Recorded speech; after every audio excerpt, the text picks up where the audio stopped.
Los cambios de la música en la iglesia no vinieron de la noche a la mañana. Debemos entender la generación que trajo esos cambios. Y hacerlo es difícil, porque no solamente es un cambio generacional, sino también un cambio político de la sociedad, de la mente, de pensar. Las convulsiones del mundo entero que durante los años 60 y 70 dieron a luz la generación del siglo XXI que estamos sufriendo. Es interesante notar esos cambios. En esos años, el mundo estaba convulsionado por guerras injustas, por políticas y temores. El hombre estaba alcanzando la luna y sin embargo estaba perdiendo el hogar y las familias. La sinrazón de la guerra de Vietnam movió a multitudes de jóvenes a hacer una protesta en contra de lo que era guerra, de la belicosidad de la sociedad. La frase típica, haz el amor y no la guerra, era, por así decirlo, el grito de guerra de esos jóvenes. Pero al decir esto no se daban cuenta que estaban hundiendo sus vidas en una verdadera miseria. La libertad sexual vino acompañada de esa nueva música que va a unir los jóvenes tan necesitados de una identidad propia. La música de los padres era ya antigua, era de otra generación, y el movimiento hippie estaba trayendo un nuevo estilo de música. Sobre todo, un hombre llamado Elvis Presley, iba a decir Elvis Pelvis, porque así es como muchos le conocían. Él empezó a traer esa música que llamamos el rock and roll. La palabra rock and roll proviene de una terminología, de una jerga de los barrios de negros. Es una palabra que en aquel momento identificaba el acto sexual. Eso es lo que quería decir rock and roll. Y desde esa jerga tomaron esa palabra para poder mencionar cómo era la música que iban a usar. Elvis había dedicado muchos de sus días en escuchar la música que se cantaba en las iglesias de hombres de color. El gospel, los himnos que cantaban los esclavos, se mezclaron a la vez con los antiguos sonidos del tam-tam africano, con los antiguos ritmos de la África oscura, con esa cultura pagana. Pero Elvis quedó maravillado por ese tipo de música. Él que había crecido en un hogar cristiano, que aprendió a tocar la guitarra en la iglesia local, ahora estaría mezclando la verdad con el error, y de esa pócima saldría su música famosa. Pero era una música que identificaban a esa generación que estaba diciendo, danos algo nuevo, algo que nos llene. Porque la música que hay en la iglesia es sosa, es aburrida, el mundo lo está pasando bomba, la droga está ahora gobernándolo todo y nosotros queremos algo que realmente nos ponga adrenalina en la sangre. Y de esta manera, la música empezó a cambiar en la sociedad. Y los pastores se encontraron en un verdadero dilema. Ellos confrontaron por tiempo las minifaldas, confrontaron por largo tiempo las fiestas, las maneras de vestir inmodesta de los jóvenes, pero se dieron cuenta que no podían alcanzarlos. Sin embargo, vieron en la música una manera de comunicar con ellos, de hablar su idioma. De hecho, razonaban, si tenemos que alcanzar a los jóvenes, ¿por qué no usar lo mismo que ellos usan? ¿Por qué no hablar el idioma que ellos hablan? ¿Por qué no usar su lenguaje?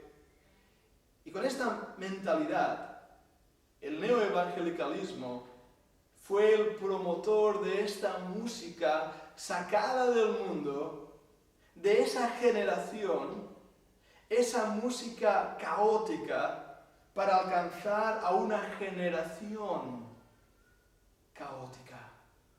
Una frase típica que se usaba era esta: traerles a la iglesia para darles lo que quieren, y una vez dentro de la iglesia, les daremos lo que necesitan. Como un pastor dijo, es como a los niños cuando hay que darles medicina. Se lo envuelves en el caramelo y así toman la medicina junto con el caramelo. Vamos a acercarnos a los jóvenes, a hurtadillas, dijo este pastor, y les inocularemos del Evangelio antes de que se diesen cuenta. Esta filosofía de infiltración y de contemporanización no era lo que la palabra del Señor enseñaba. Quisieron alcanzar a una generación usando los métodos de esa generación. Y para ello vendieron lo más precioso, la música que honra al Señor, la música que adora a Dios. Vamos a ver los defectos de esta manera de pensar, los defectos de la lógica contemporánea.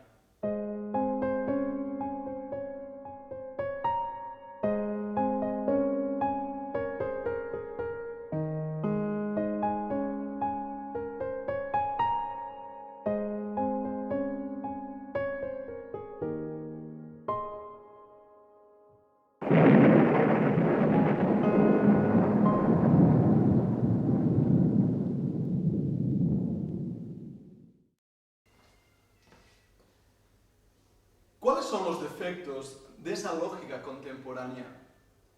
Principalmente eran dos, y el primero es evidente y claro. El Evangelio no es una medicina. El Evangelio es el poder de Dios para salvación a todo aquel que cree. Este Evangelio produce resultados directos en el corazón del pecador mediante la convicción del Santo Espíritu de Dios. No tiene el propósito de renovar la sociedad o de cambiar a aquel que es un alcohólico y ya está. Tiene el propósito de que nazca de nuevo. El predicador no ha sido llamado a cantar el Evangelio, ha sido llamado a predicarlo. Y tal vez esto sea una de las cosas que muchas veces no se piensan.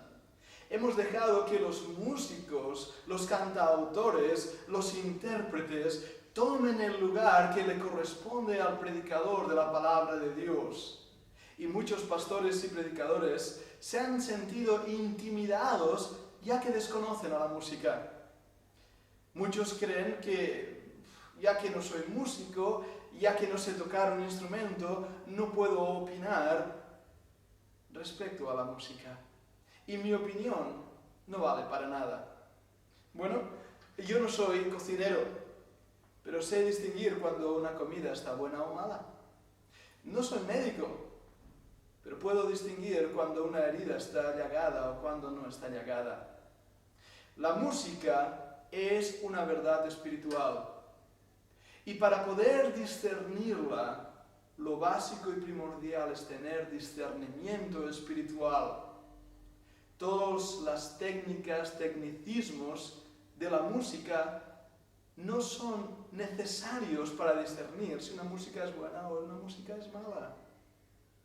Y sobre todo, la filosofía del intérprete, que muchas veces lo que quiere es mostrar el show y traer a él toda la gloria y el esplendor.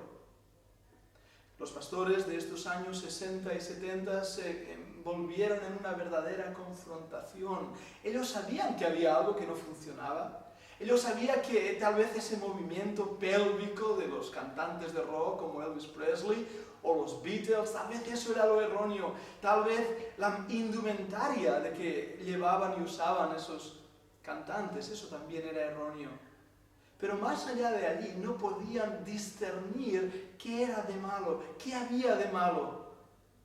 No podían explicar a esa generación movida por la rebelión y el caos qué había de malo en usar ese tipo de música. Y de esta manera, pronto, se vieron obligados a aceptarla y a usarla. El volumen, el sonido tridente, todo ello formaba parte del paquete. Y por supuesto, si la música era neutral, ¿cuál iba a ser el razonamiento lógico? Entonces, ¿Por qué no usar cualquier estilo para comunicar un mensaje bueno? Ya que no hay música buena y música mala, y ya que la música es amoral, simplemente usemos cualquier tipo de música y pongamos ahí unas palabras, una letra, un mensaje, porque al fin y al cabo eso es lo que importa, sin importar el vínculo musical. Ese era un razonamiento no solo ilógico, sino también muy peligroso. Y ese razonamiento dio paso y lugar a la música cristiana contemporánea. Vamos a ver la importancia del mensaje de la música.